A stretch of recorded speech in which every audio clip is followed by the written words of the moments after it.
नमस्कार, मैं तरुण वर्मा और मैं एक क्लिनिकल साइकोलॉजिस्ट हूँ। इस वीडियो से हम अपनी series schizophrenia real life stories को आगे बढ़ाते हुए आज एक नए केस के बारे में बात करेंगे। तो आज की स्टोरी शुरू करते हैं। मुझे स्किज़ोफ्रेनिया 1996 में हुआ जब मैं 28 साल की थी। जॉब में मेरा प्रमोशन हुआ था और मुझे दिल्ली से ट्रांसफ़र करके भोपाल भेज दिया गया था। जैसे ही मैं भोपाल गई, मुझे एक नई पोजीशन के लिए बहुत ही ज़्यादा इंटेंस ट्रेनिंग प्रोग्राम में एनरोल कर दिया गया। वो ट्रेनिंग मुझे लेनी पड़ी। कंपनी ने मुझे 1 महीना दिया कि मैं अपना नया घर ढूँढ लूँ। घर ढूँढने के लिए मुझे बहुत सर्च करनी थी, लोगों से मिलना था, बात करना था।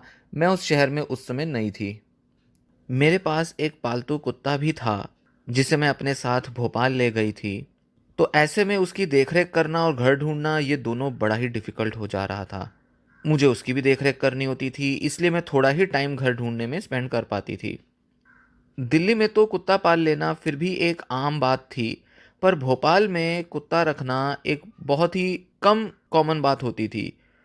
इसलिए वहाँ पर बहुत सुविधाएँ भी नहीं थीं, खाने-पीने की भी सामान जो थे कुत्ते के लिए मिलता नहीं था, इसलिए मुझे काफ़ी और भी ज़्यादा परेशानी होने लगी। पहले महीने के अंत से कुछ दिन पहले मुझे रेंट पर एक घर मिल गया, जो कि मेरे ही एक कोवर्कर थे, उन्होंने ही मुझे दिया था क्योंकि वो अब वहाँ काम से छोड़कर कहीं और जा रहे थे, उनकी पोस्टिंग कहीं और हो गई थी। तो उन्होंने कहा कि भई मेरे घर में तुम रह लेना। इसके बाद मैंने अपने ट्रेनिंग प्रोग्राम जारी रखे और जो भी लोकेशन पर मुझे जाके ट्रेनिंग लेनी होती थी नई जॉब के लिए, वहाँ मैं ट्रैवल करती थी। कई बार मुझे शहर से बाहर भी ट्रेनिंग के लिए जाना पड़ता था और वो भी तब जब मेरे को घर में भी बड़ी चीज़ें देखनी पड़ती थीं, घर में भी सेटल होने के लिए काफ़ी सामान, फर्नीचर, इधर-उधर की चीज़ें अरेंज करनी थीं। बड़ा मुश्किल हो गया था उस टाइम पे मेरे लिए सब। मैं सारा वक़्त स्ट्रेस्ड आउट रहती थी। और हुआ ये कि धीरे-धीरे मैं थोड़ा कम बात करने लगी लोगों से। मेरा बिहेवियर थोड़ा पेक्यूलियर सा हो गया, थोड़ा अजीब हो गया। लोगों से इंटरेक्शन मेरा बहुत कम हो गया और देखते ही देखते मैं पैरानॉइड हो गई। मुझे ऐसा लगने लगा कि मेरे जो कोवर्कर्स हैं, जो कलीग्स हैं, वो शायद मेरे बारे में कुछ बात कर रहे हैं। शायद मेरे बारे में कुछ न कुछ फुसफुसाते रहते हैं मेरे पीठ पीछे। स्ट्रेस मेरे चेहरे पर दिखाई देता था। भागा-दौड़ी में इतना तनाव आया कि मैं लोगों के साथ अच्छा रिलेशन भी नहीं बना पाई थी और मुझे लोगों पर बहुत शक होने लगा। मेरे मैनेजर ने मुझे कहा कि तुम कुछ दिन की छुट्टी ले लो। उन्होंने भी मेरे अंदर एक डिफरेंस देखा था, उनको भी थोड़ा फ़र्क दिखाई दे रहा था। पर जब मैं काम करने के लिए वापस लौटी छुट्टियों से, काम का, जॉब का जो प्रेशर था वो तो कम हुआ नहीं, वो तो और बढ़ गया। बस 2 ही चीज़ें होती थीं, काम करो, ट्रेनिंग लो, घर पे भागा-दौड़ी करो, ये वो, इधर-उधर बस भागा-दौड़ी लगी रहती थी लाइफ़ में। कोई सोशल लाइफ तो रह ही नहीं गई थी, मैं तो अपने पड़ोसियों को भी नहीं जानती थी। काम के बाहर मैं लोगों से मिल ही नहीं पा रही थी, जबकि एक टाइम था जब मैं काफ़ी सोशलाइज़ करती थी दिल्ली में। पर यहाँ भोपाल में ना तो मैं किसी को जानती थी, आस-पड़ोस के लोग भी मेरी पहचान के नहीं थे, मेरे कोई रिश्तेदार भी यहाँ नहीं रहते थे, तो बड़ा मुश्किल हो गया मेरे लिए यहाँ रहना। तो एक दिन काम के बाद मैं अपने डॉग को बाहर घुमाने ले गई और अपने लिए डिनर बनाया और वापस लौट के अपने लिए डिनर बनाया। फिर मैं सोने चली गई, फिर अगले दिन सुबह उठी, फिर वही सेम रूटीन में बाहर डॉग को घुमाने ले गई और अपने काम के लिए 8 बजे सुबह-सुबह पहुंच गई। मेरे मन में बस एक ही बात थी कि भाई जितना मैं ज़्यादा अच्छे से काम करूँगी, हार्ड वर्क करूँगी, तो मैं अपनी जॉब में, अपने करियर में और ज़्यादा सक्सेसफुल होंगी। तो उसी दिन ऐसा हुआ कि मैं अपने घर से जब काम के लिए सुबह 8 बजे पहुँचने के लिए जा रही थी, तो मुझे मेरे दिमाग में कुछ आवाज़ें सुनाई दीं। और वो एक व्यक्ति बात नहीं कर रहा था, बड़े सारे लोग लो टोन में, छोटे-छोटे आवाज़ में फुसफुसाते हुए बातें किए जा रहे थे। मैं समझ नहीं पा रही थी कि वो बात क्या कर रहे हैं। ऐसा लग रहा था जैसे एक रेडियो का हम चैनल बदलते हैं और वो एक स्टेशन से दूसरे स्टेशन जाता है, तो बीच-बीच में कई बार हमें कुछ आवाज़ें आ जाती हैं। एक के बाद एक नई-नई आवाज़ें, फुसफुसाती हुई आवाज़ें मुझे सुनाई देती जा रही थीं और कई बार बीच में रुकावटें भी आती थीं, कई बार बीच में बिल्कुल कुछ सुनाई नहीं देता था। जैसे-जैसे समय बीतता गया, ये वॉइसेज़ जो थीं, ये और भी ज़्यादा क्लियर होने लगीं। अभी भी मैं पैरानॉइड थी, डिल्यूज़नल थी, मुझे अभी भी लोगों पर बहुत शक होता था और साथ-साथ ये वॉइसेज़ मेरी बढ़ती जा रही थीं। मुझे ऐसा लगता था कि मेरे जॉब पे ये सारे लोग मुझे बहुत जज करते हैं, ये देखते रहते हैं कि मैं कितना अच्छा काम करती हूँ। ये चेक रखते थे कि कहीं मैं अपना काम में लापरवाही तो नहीं कर रही, ताकि वो मेरी कंप्लेंट कर देते थे। मुझे ऐसा लगता था। मुझे ऐसा लगा कि वो शायद समझ पाते हैं, रीड कर पाते हैं कि मैं क्या सोचती हूँ। और मैं ऐसा सोचती थी कि मैं उनसे बात कर पा रही हूँ, बावजूद इसके कि मैंने उनके साथ कोई कन्वर्सेशन तो की ही नहीं, मैंने मुँह तो खोला ही नहीं, कभी उनसे इंटरैक्ट भी नहीं किया, पर फिर भी मुझे ऐसा लगता था कि मैं उनसे बात कर पा रही हूँ, वो मुझे कुछ कह पा रहे हैं और मैं उनकी बात समझ पा रही हूँ और मैं जो कह रही हूँ, वो उन तक भी पहुँच रहा है। ये सारी प्रॉब्लम्स चलती रहीं और करीब 2 साल बीत गए। 2 साल तक मैंने कभी किसी साइकियाट्रिस्ट को भी नहीं दिखाया था। 2 साल के बाद जब मैं एक साइकियाट्रिस्ट से मिली तो उन्होंने मुझे डायग्नोसिस दिया पैरानॉइड स्किज़ोफ्रेनिया का। साइकियाट्रिस्ट ने उस टाइम मुझे वेलियम नाम की एक दवा प्रिस्क्राइब कर दी और मुझे 2 हफ्ते के लिए हॉस्पिटल में एडमिट भी कर लिया। हॉस्पिटल से रिलीज़ होने के बाद मैं आवाज़ें तो फिर भी सुन रही थी। मेरे साइकियाट्रिस्ट ने मुझे बहुत हाई डोज़ दे दिया थोराज़ाइन मेडिकेशन का। थोराज़िन एक एंटीसाइकोटिक मेडिकेशन है, उससे मैं सारा दिन सोती रहती थी। मैं काम भी नहीं कर पा रही थी, पूरा दिन थकान बनी रहती थी, थोड़ी-सी भी हिम्मत करती थी तो भी मुझे सुस्ती, थकान बनी ही रहती थी। इससे मेरा नाक भी बंद रहने लगा था, पर आवाज़ें तो फिर भी बंद नहीं हुई। तो उन्होंने स्टेलाज़ाइन दवाई ट्राई की, जो कि एक और एंटीसाइकोटिक मेडिकेशन है। स्टेलाज़ाइन थोराज़ाइन से कुछ बेटर नहीं थी और इस दवा को लेने के बाद तो मुझे थॉट डिसऑर्डर हो गया, मतलब मेरे दिमाग में बहुत तेज़ी से विचार आने लगे। बहुत जल्दी-जल्दी मैं सोचने लगी, एक के बाद दूसरा, दूसरे के बाद तीसरा विचार दौड़ता रहता था दिमाग में। इर्रेशनल स्टेटमेंट्स बनाती रहती थी मैं, पता नहीं क्या-क्या मेरे दिमाग में अजीब-अजीब विचार और अजीब-अजीब से स्टेटमेंट्स चलते रहते थे। मेरे विचार बहुत ही डिसऑर्गनाइज़्ड हो गए और उनमें कोई सेंस ही नहीं आती थी, कुछ समझ ही नहीं आता था ये चल क्या रहा है दिमाग में, कभी भी कुछ भी थॉट कहीं से भी आई जा रही है। ये दवाई भी मैं ज़्यादा टाइम तक नहीं ले पाई। 1990 के दशक में बहुत ज़्यादा साइकोट्रोपिक मेडिकेशंस होती भी नहीं थी। गिनती की ही दवाइयाँ थीं जो डॉक्टर्स अक्सर प्रिस्क्राइब कर देते थे। और कुछ समय बाद कुछ ऐसा हुआ कि मैं अपनी जॉब होल्ड नहीं कर पाई, मुझे अपनी जॉब छोड़नी पड़ी। मैंने साइकियाट्रिस्ट को देखना भी छोड़ दिया और कई सालों तक मैंने दवा ही नहीं ली, पर मेरी लाइफ इन सब चीज़ों से और भी मुश्किल होती गई। 2005 में बहुत बुरा हुआ मेरे साथ। मेरे को बहुत सीवियर साइकोसिस हुआ। मैं हॉस्पिटलाइज़ हो गई और ये हॉस्पिटलाइज़ेशन पूरे 5 साल तक चला और वो भी 3 अलग-अलग हॉस्पिटल्स में मैं थोड़े-थोड़े टाइम के लिए एडमिट होती रही। इन हॉस्पिटल्स में मुझे हेल्डोल, सेरोक्विल, ज़ाइप्रेक्सा इन दवाओं से मुझे ट्रीटमेंट दिया गया। इन दवाओं से मुझे साइड इफ़ेक्ट्स बहुत हुए। हेल्डोल की वजह से मुझे एंग्ज़ायटी बहुत होती थी। सेरोक्विल की वजह से मुझे नशा सा बना रहता था, सोती रहती थी और बिल्कुल ज़ॉम्बी जैसी फ़ील करती थी, बिल्कुल जैसे ज़िंदा लाश।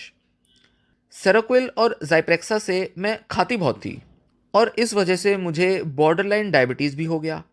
पर मेरी आवाज़ें फिर भी बंद नहीं हुई, आवाज़ें मैं फिर भी सुनती रहती थी।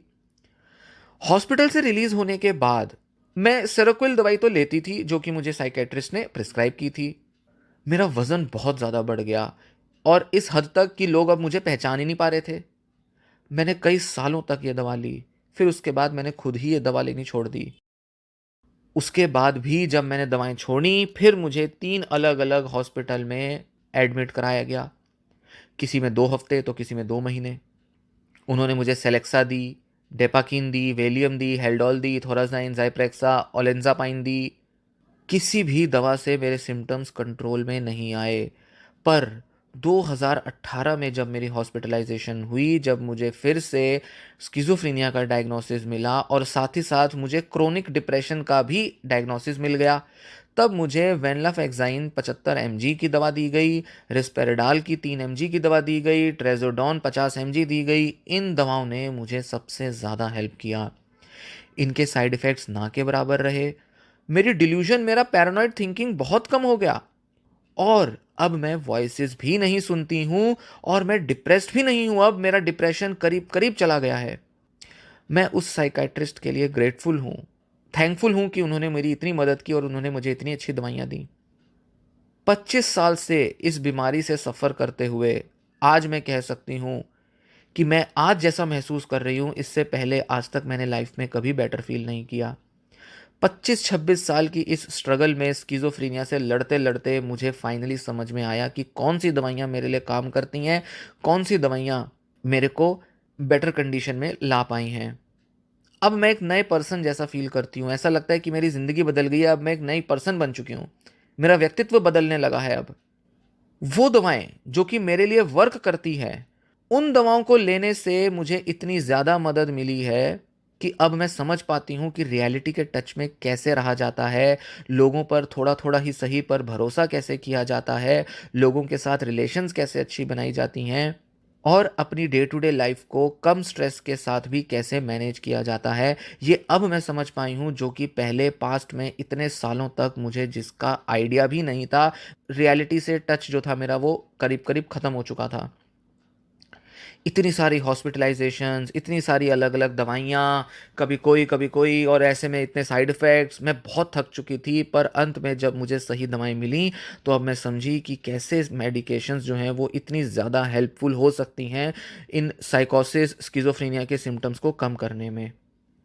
और मेरा ये एक्सपीरियंस जो मुझे बताता है, और मैं चाहूँगी कि और लोग भी जो मुझे सुन रहे हैं, पढ़ रहे हैं, वे ये समझें कि कैसे दवाइयाँ उनके लिए बहुत ज़रूरी हैं, बावजूद इसके कि कई बार उनको किसी साइकियाट्रिस्ट से खराब दवा मिल सकती है। कोई दवा हो सकता है कि उनके ऊपर दवा काम ही ना करे, हो सकता है किसी और वजह से उनके सिम्पटम्स बढ़ जाएँ। पर दवाओं से स्किज़ोफ्रेनिया को कंट्रोल करना बिल्कुल पॉसिबल है और इससे लाइफ़ बहुत बेटर हो जाती है। इसका मैं सबसे अच्छा एग्ज़ाम्पल हूँ। मैं ये नहीं कहूँगी साइकियाट्रिस्ट ने मुझे गलत दवाइयाँ दी, मैं ये नहीं कहूँगी कि साइकियाट्रिस्ट जो थे वो कुछ जानते नहीं थे, वो मेरा मिसयूज़ करना चाहते थे। ऐसा अब मेरे दिमाग में बिल्कुल नहीं आता। हालाँकि एक टाइम था जब मैं अपने डॉक्टरों पर बहुत ज़्यादा शक करती थी, लड़ती थी उनसे, हॉस्पिटल में रहना नहीं चाहती थी, भागने की भी कोशिश की मैंने 1-2 बार। क्योंकि मुझे दवाइयों पर भरोसा बिल्कुल छूट चुका था और मुझे ऐसा लगता था ये डॉक्टर जो दवाइयाँ दे रहे हैं, इनसे तो कोई भी असर नहीं आता, ये तो बिल्कुल बेकार हैं। पर फाइनली मुझे समझ आया कि नहीं, अच्छी दवाइयाँ मौजूद हैं ऐसी दवाइयाँ जिनसे कि स्किज़ोफ्रेनिया के पैरानॉइड थिंकिंग, डिल्यूजन्स, हैलुसिनेशंस और ये जो वॉइसेज़ हैं, ये काफ़ी हद तक कम की जा सकती हैं।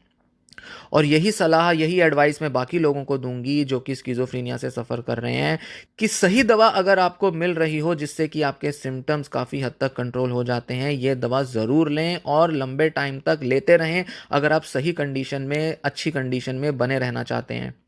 हर पेशेंट को कोई ना कोई दवा सूट कर ही जाती है। हालाँकि मेरे साथ भी ऐसा ही हुआ कि मेरे पर कुछ दवाइयाँ तो सूट नहीं कर पाईं और कुछ दवाइयाँ बहुत अच्छे से सूट कर गईं। ये मैं ज़रूर मानती हूँ कि एंटी डिप्रेसेंट दवाइयाँ मिलने के बाद मेरी कंडीशन ज़्यादा बेटर हुई, पर इतना पक्का है कि ये दवाइयाँ हेल्प करती ज़रूर हैं। इसलिए ये मेरी सलाह होगी कि आप दवाइयों से नफ़रत ना करें। कहीं ऐसा ना हो कि आप अपनी पैरानॉइड थिंकिंग की वजह से ही अपनी दवाओं से नफ़रत कर लें, डॉक्टरों से नफ़रत कर लें। अगर आप पॉज़िटिव एटीट्यूड रखेंगे, दवाइयाँ टाइम से लेंगे, रेगुलर लेंगे, तो आपके स्किज़ोफ्रेनिया के सिम्पटम्स कम होंगे ज़रूर। उम्मीद है ये मेरी कहानी आपको पसंद आई होगी। आप इससे फ़ायदा लें और दूसरों को भी इस स्टोरी के बारे में बताएँ। तो ये स्टोरी अब यहीं समाप्त होती है। उम्मीद है ये केस के बारे में जानकर, ये जो पेशेंट थे, इनके बारे में समझकर आपको कुछ हेल्प मिलेगी, कुछ डायरेक्शन मिलेगी। आपको या आपके फैमिली मेंबर के लिए ये इनसाइट्स हेल्पफुल होंगी। तो ये वीडियो मैं यहीं समाप्त करता हूँ। वीडियो को लाइक करें, वीडियो को शेयर करें और चैनल भी सब्सक्राइब करें। ऐसी और वीडियोज़ इस केस सीरीज़ में सुनने के लिए आगे इस वीडियो सीरीज़ के साथ बने रहिए, नोटिफ़िकेशंस ऑन करके रखिए और साथ-साथ अपने डिसऑर्डर के लिए होपफुल रहिए। धन्यवाद।